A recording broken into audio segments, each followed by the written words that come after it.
শূন্য হৃদয় ভরে দেবে, জানি জানি গো। আচ্ছা, ক্যাসেট নম্বর 5 এর বি সাইড শুরু হলো। আমি ওই ফুফুদের সম্বন্ধে পরে আবার এক সময় বলবো। এখন কিছু চলতি কথা এবং ধাঁধার প্রবাদ শ্লোক। অনেক সময় হয়তো অনেকের ঘুম আসে না, তারপর 2-3 দিন পর হেভি ঘুমাইছে, তখন সকালবেলা ওইটা কয় শোধ নিছি, আজকে শোধ নিছি। দ্যাট ইজ মানে বলতে আছে মানে একদিন ঘুমাইতে পারে না, আজকে আমি ঘুমাইয়া এটা একটা পাইছি একটা কিছু। এক হাতে ছাতি আর এক হাতে বাতি, মানে এটা হচ্ছে রূপও কিন্তু খুব মেহমান প্রিয় ছিল ছোটকাল থেকে আমাদের মধ্যে।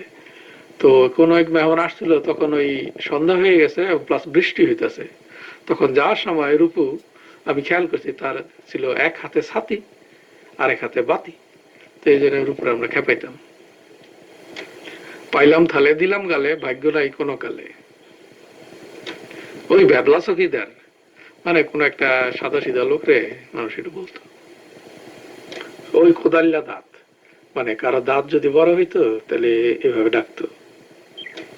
একটা সগল খোর মানে বেশি আবিজাবি কথা কইলে কই একটা সেটকি বান্দির মতো পাঁচ হরায় বইরেসকে কাছে যা, মানে একটা তারা দিত, লেটস গো। খারাপ সেন্সে না, মানে আমি আপনাদের বলছি যে মানে এইগুলো ছিল পার্ট অফ কনভারসেশন। এইভাবে মানুষ 60s 50s মানে তারও আগে এবং ইভেন 70s এইভাবে কথা বলতো। কেউ যে বলতো সেও কিছু মনে করতো না, যারে বলতো সেও কিছু মনে করতো না। মানে একটা আনন্দের ব্যাপার, একটা ফান, একটা মানে মায়া মমতার প্রকাশ পাইতো এর মধ্যে। এটা কিন্তু কোনো মানে খারাপ কিছু ছিল না। প্রিয়জন লোকদেরই তো বলতো, অচেনা অজানা লোকের সে এগুলো বলতো না। ওই হাত্তাম বাত্তাম করিস না, মানে ও কথাটা বলে মাতম করিস না। আরে কি হলো, ও রে পারলাম না, কি হলো কই গেল রে, গেছি রে খাইছে রে, আমার জীবনটা শেষ হয়েছে, এরকম আর কি। তখন বলে এরকম করিস না, হাত্তাম মাত্তাম করিস না। কই শেখ সাদি আর কই বকরির লাদি, কই আগরতলা আর কই চকির তলা। একটা টান দিলে 14টা পরে। অনেক সময় মানে ওই আল্লাহর মধ্যে যে কাপড় চোপড় রাখলে কিংবা ওই ডেকচি পাতিল সাজায় রাখলে ওই তখন একটা ইগোর দিকে হয়তো অনেকগুলো পেরে গেছে, তখন রাগ করে একটা টান দিয়ে 14টা পরে। সাহার জাদি আর দুনিয়ার জাদি, তোর নাম রাখুম হারাম জাদি। সাতি লাডি ব্যাম বরুত, এটা মানে ছিল ছোট বাচ্চাদের নিয়ে যখন আদর করতো মানুষ। আমি বাবুরে দেখছি মানে করতে গিয়ে ওই মানে বুড়ো আঙ্গুল থেকে ছোট আঙ্গুল কনি আঙ্গুল এটা নিয়ে মাইপা ধরো কপাল থেকে মাইপা, তারপরে 2-3 বারে 4 বারে আইসা পেটের মধ্যে একটা খোঁচা দিত ভুরুত কইয়া। এবং সারাটা দেখে মজা পাইতো, কই যে আবার করেন দাদা, এরকম আর কি। ওই পাটনাইয়া ছাগল, ওই রাম পাঠা, ওই রাম গরুরে ছানা। না এটা বোধ হয় ঢাকাতে বলতো না, ঢাকার যেসব কথাগুলো ঢাকার বেশিরভাগ লোক বলতো, তবে নর্থ বেঙ্গল এবং ওয়েস্ট বেঙ্গলের লোকরা এইভাবে কথা বলতো না ওই সময়। ঢাকাতেও যারা কিছু কিছু ফ্যামিলি ছিল আমরা দেখতাম আর কি। এর পরবর্তী ক্যাসেটে থাকবে 4 ভাবিদের নিয়ে হাসি আনন্দের স্মৃতি কথা। এখন বাবুর রিটায়ার্ড দিনটার কথা একটু বলছি।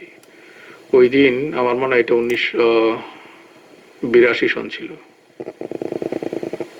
তার কয়েকদিন আগে টুটু, পল্লবের আব্বা ডাক্তার আউয়াল এবং আরো কয়েকজন বাবুর অফিসে গেছিল। তখন একমাত্র ফটো তার তুলছিল, মানে ওই বাবুর অফিসের ফটোটা, এটা টুটুর কাছে এখনো আছে। তো বাবু যেদিন রিটায়ার করলো মানে বাবুর মনটা খারাপ ছিল, কারণ বাংলাদেশে রিটায়ারমেন্টটা হলো অন্যরকম। এখানে আমরা আমেরিকাতে দেখতেছি মানুষ রিটায়ারমেন্ট আগে চায়, এবং বাংলাদেশ হলো ঠিক তার অপোজিট। তারা আরো বেশি দিন কাজ করতে চায়। রিটায়ারমেন্ট মানেই মানে তার জীবনটা আর কি শেষ হয়ে গেল, আর কিছু করার নাই।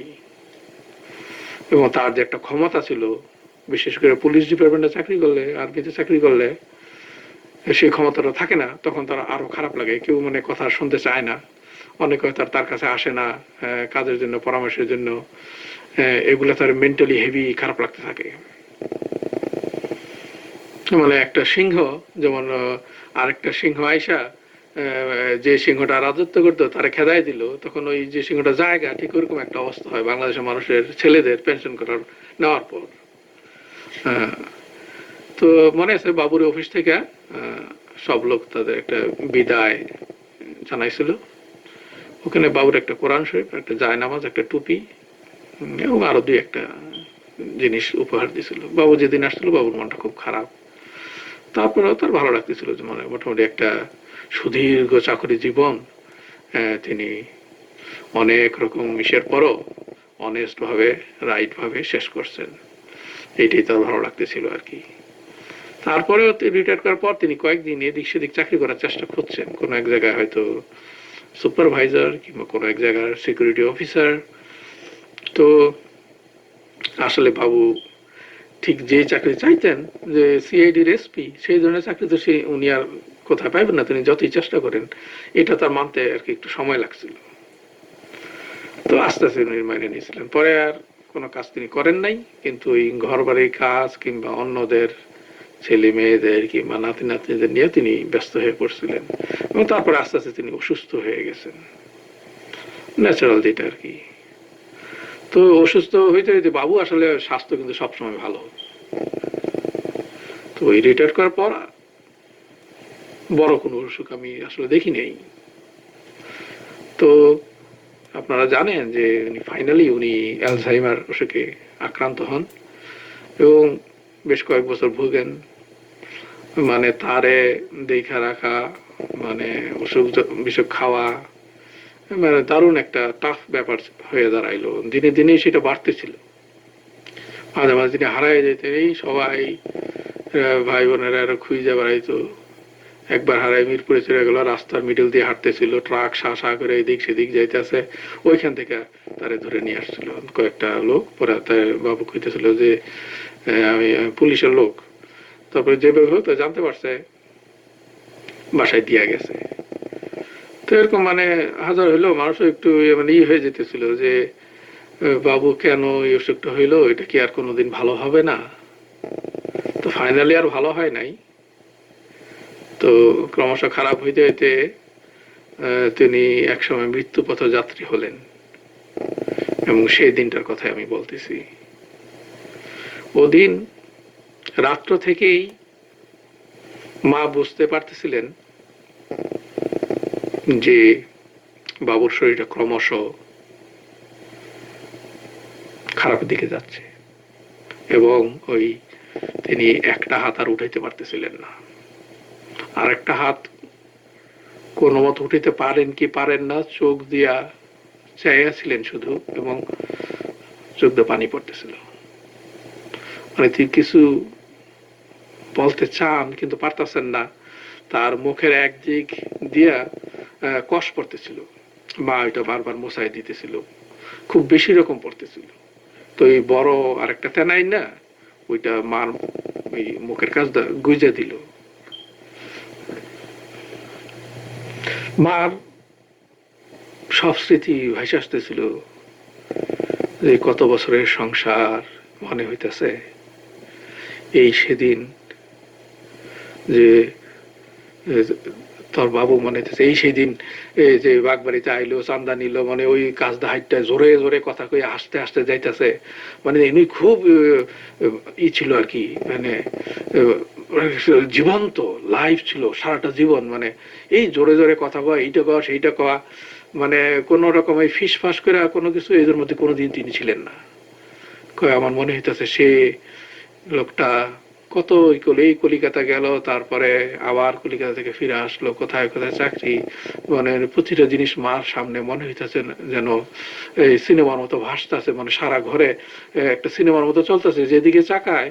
ওই যে একটা সিনেমা স্কোপেরই ছিল না, যে অনেক আগে ঢাকাতে গেছিল, যে যেদিকে তাকায় একটা দৃশ্য শেষ হইতে হইতে আরেকটা দৃশ্য যাইতেছে, ওইরকম মা যেমন তাকাইতেছে চারদিকে দেখতেছে, একটার পর একটা দৃশ্য ভাসে আসতেছে। মা কিন্তু অনর্গল কাঁদতেছে, কাঁদতে কাঁদতে আসলে তার চোখের পানি আর ছিল না। এর অবস্থায় তাই শুধু বুকটার মধ্যে ধরে রাখছে। ওদিকে সকাল হয়ে গেছে, আজানের ধ্বনি পড়তেছে। বাবুর কোনো কিছু শোনার ক্ষমতাও নাই, কোনো কিছু বোঝার ক্ষমতা নাই। একটা সিংহ তার মৃত্যু সজ্জায় শায়িত, শুধু শুধু সময়ের অপেক্ষা কখন জানটা বের হয়ে যাবে। তো সকালে খবর চারদিকে ছড়ায় পড়লো। সারা জীবন মানুষের জন্য করছেন উনি, ওনার আত্মীয় স্বজন, বিয়ে, জন্ম, চাকরি, চাকরি বদলি, কেস থেকে ছাড়ানো, কেস উঠানো, তারপর বাড়ি ঘরের ঝামেলা, জমি, মানে কোনো কিছু বাকি যায় নাই জীবনে করা। না বলেন নাই, না পারলে আরেকজনের রেফারেন্স দিতেন যে তুমি ওইখানে যাও, ওইখানে সে করতে পারবো তোমার জন্য। কেউ হয়তো পাকিস্তানে গেছিল ওই 70, সেই খালি ঢাকায় আসতে যেত, খালি চিঠি লিখতো যে কাকা আমারে বাংলাদেশে নিয়ে আসেন, আমার পাকিস্তানে ভাল লাগে না।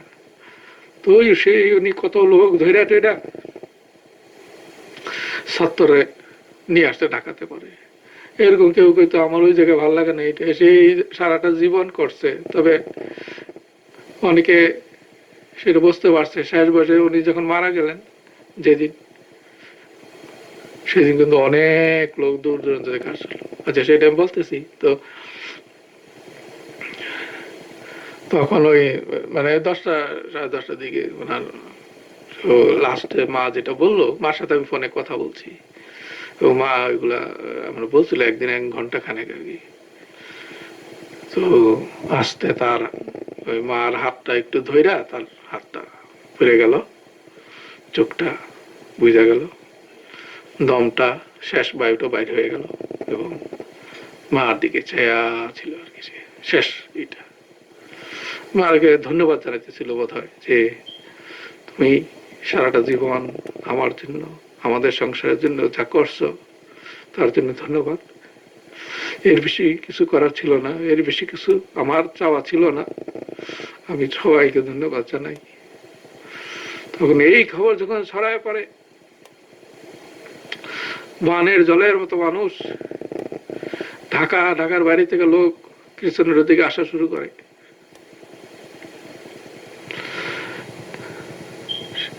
সেই তার মধ্যে সবচেয়ে উল্লেখযোগ্য ভূমিকা পালন করে বদর, রূপু, ডাক্তার আউয়াল, লাকির জামাই, আশা দাদা, মিজান এবং আরো অনেকে। শয়ে শয়ে লোক, অনেকে হয়তো রাগ ছিল যে কোনো কারণে, এটা ভুলে গেছে, তারা মনে করতেছিল না এত সুন্দর লোক আমাদের বংশে কোনোদিন আসে নাই, আমার হয়তো 2-1টা বক্সে, কিন্তু আমার জন্য তো করছে, সে 2টা পক্ষেও তো করছে। এই কথা মনে করে ছোট বড় সবাই ঊর্ধ্বশ্বাসে নিহারিকা বাড়ির দিকে ছুটে আসছে। একটা মিলন স্থল পরিণত হইল নিহারিকা ফ্যামিলির সবার। কান্নার বলে বাসা ভরে উঠলো, বাতাস ভারী হয়ে গেল। কেউ শুধু কথা বলে না, শুধু কান্না, কেউ চোখ চেপে কাঁদে, কেউ বলতেছে তার আদর করে বলতে দুদু কাকা, দুদু কাকা নাই, কেউ বলতেছে মুসলিম আর নাই, কেউ বলতেছে তালুকদার সাহেব আর নাই, কেউ বলতেছে বাবু নাই, কেউ বলতেছে কাকা নাই। এইভাবে নাই নাই কথাটা যেন চারিদিকে ছড়ায় পড়তেছে। আমাদের আমেরিকা পর্যন্ত খবরটা চলে আসলো টেলিফোনে। রুনুদা কাছে আসলো, রুনুদা পরে ফোন করলো টুটুরে, আমারে। আমরা তো আর যেতে পারি নাই, কিন্তু আমাদের ব্যথাটা ঢাকায় যারা ছিল তাদের চেয়েও দ্বিগুণ বেশি, কারণ বাবার মৃত্যুটা আমরা কাছ থেকে দেখতে পারি নাই। এটা কিন্তু অনেক দুঃখ, কাছে থাকলে সেটা বোঝা যায় না। সেই জন্য আমি বলি, প্রিয়জনের জন্ম, মৃত্যু, বিবাহ, এ থেকে বঞ্চিত হবেন, এটি মনে রেখেই বিদেশে পা বাড়ানো উচিত। গোসল টোসল করে কবর দিয়ে আসে, কবর দিয়ে আসা যে যার পথে চলে যায়। মা তার সেই আগের শূন্যস্থানে আসে। এতদিন যে কাছে ছিল, হয়তো বা ওষুধ ছিল, অসুস্থ ছিল, কিন্তু কাছে তো ছিল, কিন্তু আজকে আর সে নাই। মা হাত দিলে এখনো যেন মনে হয় যে সে ওখানে শুয়ে আছে, কথা বলতে পারতেছে না, নীরবে চায় রয়েছে। বুকে তার কত কষ্ট, শরীরে কত কষ্ট, কিন্তু সে বলতেছে আমাকে বিদায় দাও, আমার যাবার সময় হয়েছে। এরকম একটা স্মৃতি যেন সব সময় তার ঘরের মধ্যে ঘটতেছে। বাবুর মৃত্যুর খবর কাগজে ছাপা হয়েছে, বিভিন্ন লোকে শোক বার্তা দিছে। তবে সবচেয়ে বড় জিনিস হইল যে সবাই তার বিদায়টা খুব অনুভব করছে। কারণ যেটা বলছিলাম যে উনি সারা জীবন সবার জন্য করছেন, করার চেষ্টা করছেন। আমরা সবাই তার সেই দৃষ্টান্ত অনুসরণ করব, এই কামনা করি। বাবুর একটা নরম মন ছিল, কিন্তু তিনি কাউকে বুঝতে দিতেন না। কারণ রুনুদে যখন 1970 সনের আগস্ট মাসে আমেরিকা আসলেন প্রথমবারের মতো, তখন তারপরে বাবু প্রায় ওই রেকর্ডটা বাজাইতেন যে আমার যাবার বেলায় পিছু ডাকে, আমার যাবার বেলায় পিছু ডাকে, ভোরের আলো মেঘের ফাঁকে ফাঁকে পিছু ডাকে, পিছু ডাকে। বাদল প্রাতের দাস পাখি উঠে ডাকি,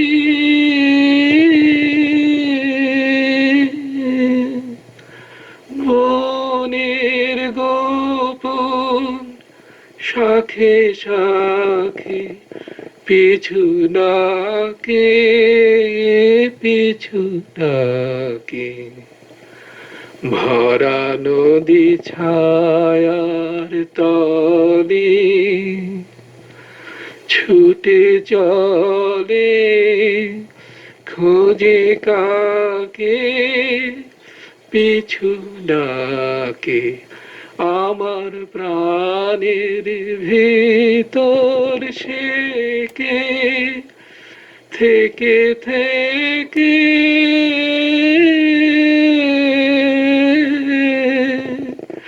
বিদায় প্রাতে উতলাকে পিছু ডাকে, পিছু ডাকে।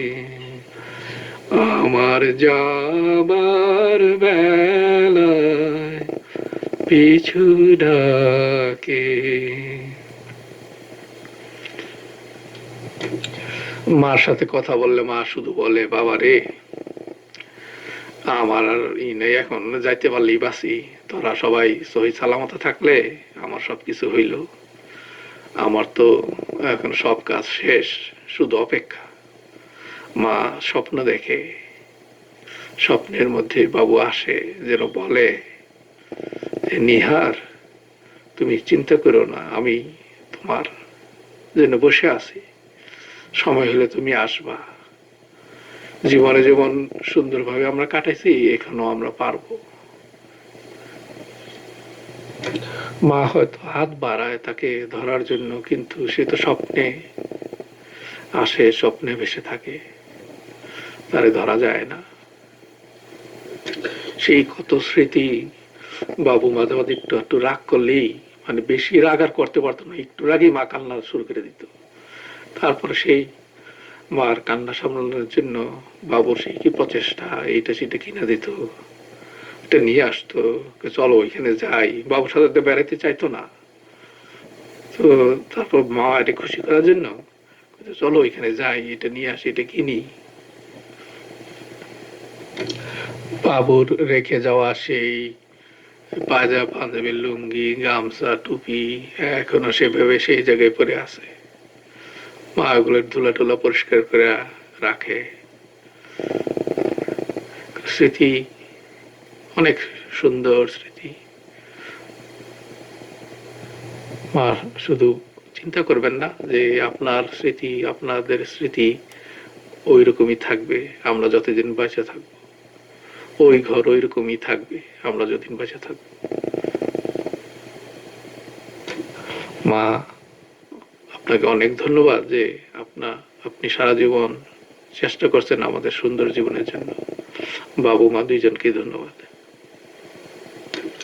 মা বাবু দুইজনই আমেরিকায় বেড়াতে আসছিলেন, তো মার কাছে খুবই ভালো লাগছিল আমেরিকা বেড়ানো, কিন্তু বাবুর কাছে বেশি ভালো লাগে নাই।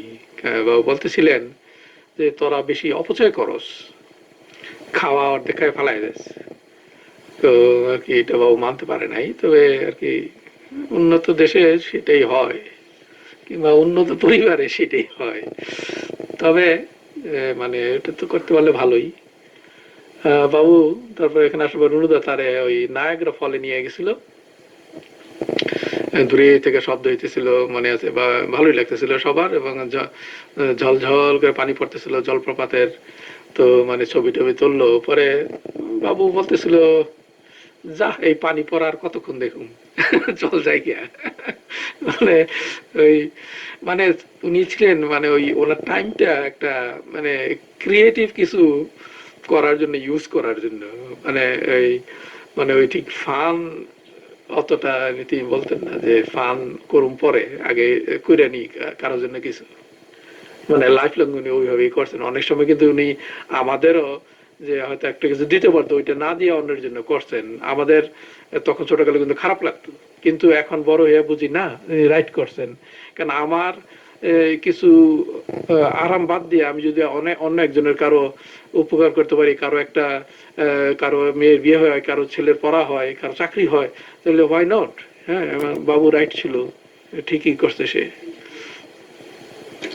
আমার সাথে বাবুর দেখা 1986 এর জানুয়ারি, ওইটাই লাস্ট মা বাবুরে দেখছি আমি। কারণ আমি নরওয়ে থেকে 85 এর ডিসেম্বরে দেশে গেছিলাম, তো 86 এর জানুয়ারিতে ফিরে আসি। ওইটাই বাবা মার সাথে শেষ দেখা, এবং সবার মানে নিহারিকা। তারপরে আমার আর দেশে যাওয়া হয় নাই। এখন তবুও যোগাযোগ আছে সবার সাথেই, ফোনে চিঠিতে আলাপ আছে। যার ফলে শেষ দিকে ওই বাবুর যে অসুখে কিংবা তার যে কষ্ট, এটা আমি দেখতে পারি নাই, কিন্তু অনুভব আমি করছি সবসময়। বাবু মাঝে মাঝে চিঠি দিত, এবং ওই চিঠিগুলো এখনো আমার কাছে আছে। তো শেষ দিকের চিঠিগুলো আমি এখনো যে রাখছি, আমি দেখতেছি যে বাবুর লেখাতে বোঝা যেতেছিল যে ওনার সামথিং রং, মানে ওই একই কথা উনি আবার রিপিট করতেছিলেন। তখন আমি বুঝলাম যে এরকম চিঠি তো ওনার লেখার কথা না। তো আমি লাস্ট বার যখন আসি, আমার মনে আছে ওই আমি যখন এয়ারপোর্টে আসলাম 86 এর জানুয়ারিতে, তো বাবু এবং সাইফুদ্দিন চাচার সাথে ছিল, সবাই ছিল। তখন আমি যখন ভিতরে গেলাম গা, তারপরে আবার একটা লোক এসে বলতেছে, মিস্টার কাঞ্চন আছেন, মিস্টার কাঞ্চন? তো আমি বলছি হ্যাঁ, আপনার ফাদার আপনার সাথে কথা বলবো। তা আমি গেলাম, মানে এটা অলরেডি ভিতরে, বাবু শুধু একা দাঁড়ায় রয়েছে। সেই দৃশ্যের কথা আমি জীবনে বলতে পারব না। এবং আমি কাছে গেলাম, বাবু আমার মাথায় হাত দিয়ে আদর করে দিল। রেয়ার মানে বাবুর বোধহয় মনে হইতেছিল হয়তো কাঞ্চনের সাথে তার আর জীবনে দেখা হবে না, নিশ্চয়ই। কারণ উনি আমার বুকের মধ্যে নিয়ে মাথাটাতে আদর দিল, মাথায় চুমা দিল, অনেক কথা বললো টললো, ভালোভাবে চলিস, এটা সেটা, বউরে নিয়ে যাবি তাড়াতাড়ি, আমাদের জন্য চিন্তা করিস না, ভালোভাবে থাকবি, ভালোভাবে চলবি, সব ঠিক হয়ে যাবে, এইসব অনেক কথা বললো। তারপরে বলতেছিল যে প্লেনে ছাড়ার সময় হয়ে গেছে। এটা অনেকে জানেন না, কারণ কারণ বাবু একাই ছিল তখন আর কি, ওই পুলিশের লোকটা তখন সাথে ছিল আর কি।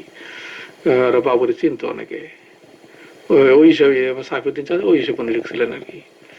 তারপরে আমার তো সারাটা পথ প্লেনে আসলাম, এত ভালো লাগতেছিল যে বাবা মার আদরই অনেক জিনিস। ছেলে মেয়ে যেরকমই হোক, যে একটু ভালোভাবে আদর করা যায়, আমার মনে হয় তারে অনেক কিছু করা সম্ভব। সেই দিনের কথা আমি এখনো বলতে পারি নাই। মনে হয় যে আমার বুকের মধ্যে বাবুর হাতের পরশটা এখন পর্যন্ত লেগে রয়েছে, এবং এটা কোনোদিন যাবে না। ওইটা নিয়েই আমি আমার জীবন চলতে থাকবো, এবং আমার জীবনটা একদিন বাবা মার দোয়া নিয়েই শেষ হবে। আচ্ছা, এবার না হয় অন্য কিছু বলি। সবাই নিশ্চয়ই মন খারাপ, তাই না? মানুষের মৃত্যু তো হবেই, স্বাভাবিক। এবার একটা গান বলবো না গান লিখবো, শুনুন।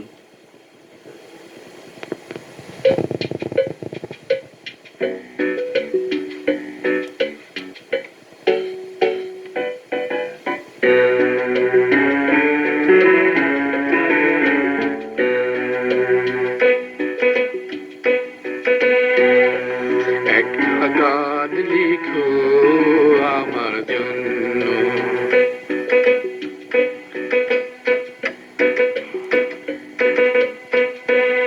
একটা গান লিখো আমার জন্য, না হয় আমি তোমার কাছে ছেলে মতি নগণ্য।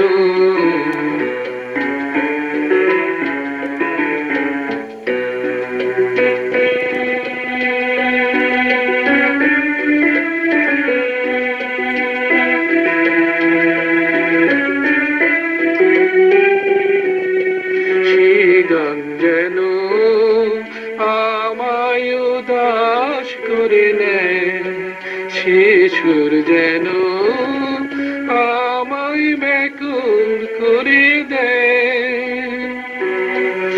আমি যেন হই তোমার মাঝে ধন্য, না হয় আমি তোমার কাছে।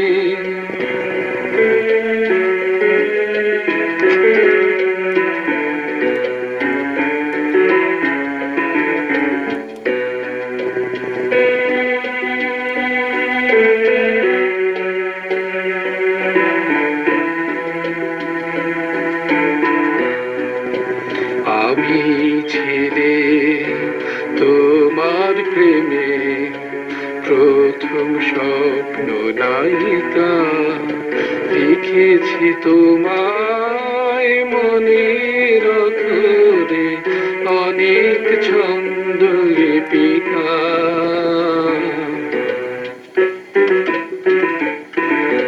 সেদিন আজও আমার মনে পড়ে যায়, কেমন করে যেন আশা খুঁজে পায়।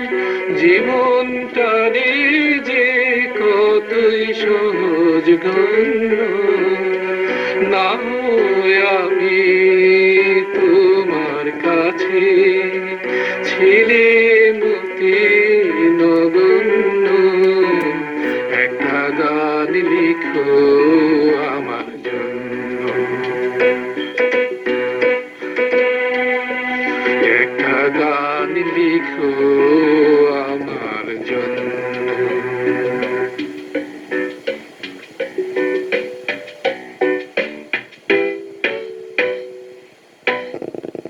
এবার দাদার হদ সম্বন্ধে কিছু খবর আমি অ্যাড করতে চাই। ওই মানে টাকা যে ছিল ওইটারে উনি ওই মোহর বানায় রাখতো, সোনার মোহর, ওইটা করে নিয়ে গেছিলেন তখন। এবং তিনি দাদির একটা সম্পত্তি ছিল, ওইটা বিক্রি করছিলেন। এবং অনেকে বলেন যে উনি হয়তো বা চিটাগাং থেকে জাহাজে বোম্বে গেছেন, বোম্বে থেকে জাহাজে হজে গেছেন। এখন আমি বলবো আমাদের ছোটবেলায় সর্বপ্রথম রেডিওটার কথা। ওই রেডিওটা বিরাট সাইজ ছিল আমার যতদূর মনে পড়ে আর কি। এবং আমার বড় একটা নব ছিল, আমরা আস্তে আস্তে ঘুরাইতাম, এবং বেশ পাওয়ারফুল ছিল, কারণ অনেক স্টেশন ঠিস শব্দ হইতো। তো আমরা এই মানে মা শুনতো, মানে সবাই আমরা শুনতাম। বাবু মাঝে মাঝে এমন একটা স্টেশন দিয়ে রাখতো, তো মানে কোনো কথা হইতো না, কোনো গানও না, মানে কিরকম শি শি শব্দ হইতে থাকতো। তো কামাল মামা কইতো যে তোর বাবু এরকম স্টেশন পছন্দ করে। তো ওইটা আমার এখনো মনে আছে। তো ওই রেডিওটা বোধহয় পরে আমরা তন্নিদের দিয়ে দিই, এবং বাবু পরে একটা ট্রানজিস্টার কিনে, তখন ট্রানজিস্টার সিস্টেম বাইরে এসেছে, এবং ওইটা শর্ট ওয়েভ ছিল। তখন আমরা ওই বিশেষ করে আমরা রেডিও সিলনের হিন্দি গান শুনতাম, তখন একটা হিন্দি গানের অনুষ্ঠান হতো, এবং কলিকাতার রেডিওর অনুষ্ঠান শুনতাম। তারপর কলিকাতা থেকে ওই নাটক দিত, সাপ্তাহিক নাটক, কোন কোন রাত্রে আমার এখন মনে হয় এটা বুধবার ছিল, এবং আর কোন দুইটা নাটক দিত। তো আমরা ওই নাটকগুলো শুনতাম বসে বসে। তারপর খবর টবর তো শুনতামই। এই 68-এর দিকে রুনুদা প্রথম ওই ছোট্ট একটা রেকর্ড প্লেয়ার কিনে, এবং তারপরে আস্তে আস্তে রেকর্ড কেনা শুরু করে। রবীন্দ্রসঙ্গীত বেশি ছিল,